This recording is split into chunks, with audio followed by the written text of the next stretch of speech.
Charlie Kirk was one of the best of us. He was trying to unite the country. And that's why the left had to kill him.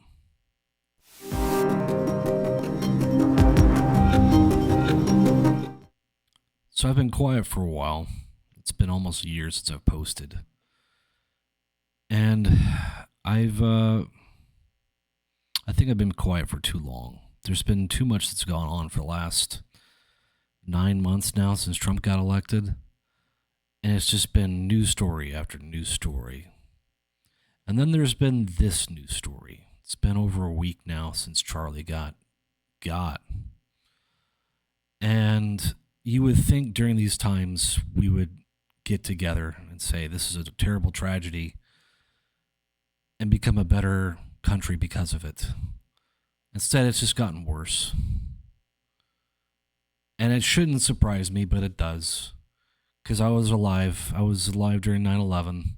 I was a sophomore in high school. And for at least a week, we put aside our differences.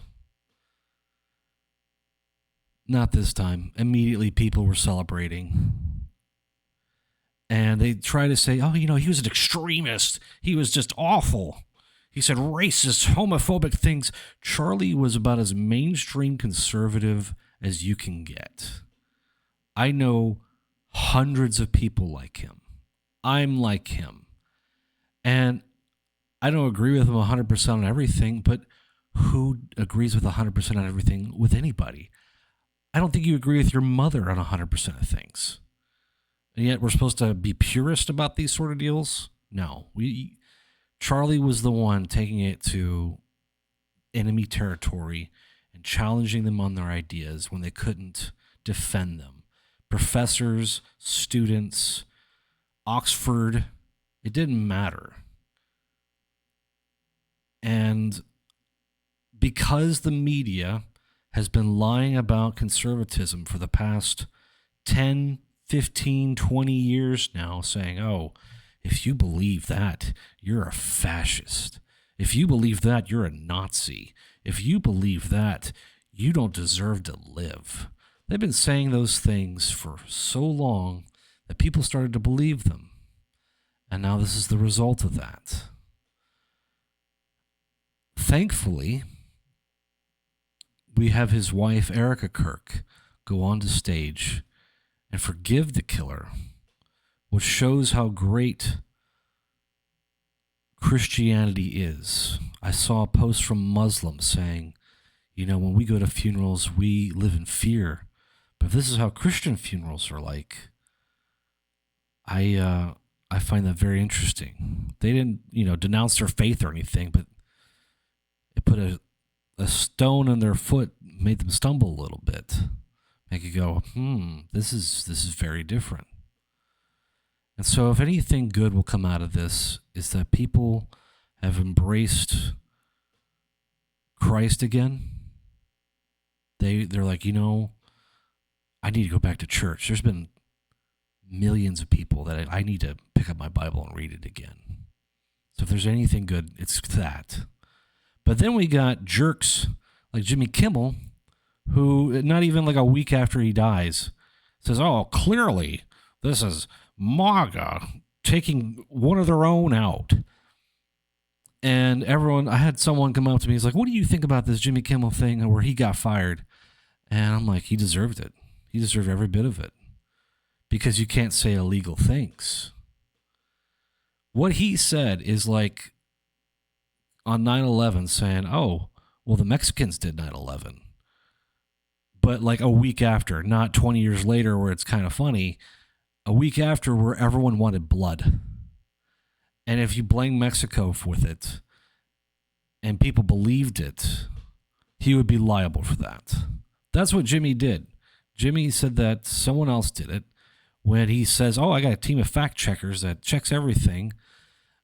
And the FBI clearly said that this was a leftist, that it was a furry, gay, Antifa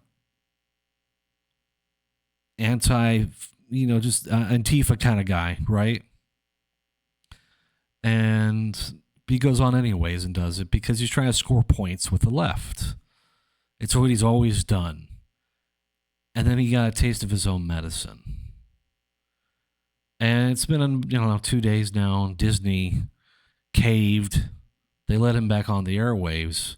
Sinclair, the station's carrying, I think, 31 of his stations, still refuses to carry it until something's done. And I guarantee you, if Jimmy Kimmel had a huge audience still, if he was raking in millions of views every night, nothing would have happened. But because he's so unpopular, he gets like 120,000 views from the key demo, which is under 50. That they don't want him. They're just looking for an excuse to get rid of him. When YouTubers get more views every day per video than Jimmy Kimmel, you know you're done. And the YouTubers don't get paid $17 million a year like they do. So there's that. And then finally in the news, we got this Palestine thing. It's a vote in the UN. I haven't seen if it was successful yet, if they're still doing talks, but my opinion on that's going to be the same as it always has been. Palestine doesn't deserve to have a country because they don't want peace. They never did. Palestine was offered a two-state solution 6 different times. This would be the 7th time now. The other 6 times they said, no, we don't want another state. We want to eradicate Israel and take over them. So how do you make peace with those sorts of people? When everyone wants you dead, how do you make peace with them? And I bring that up specifically because that's what America is going through right now. When everyone wants you dead, how do you make peace with them? I don't know. We'll have to figure that out. Y'all take it easy. I'll see y'all more in the future here. Peace.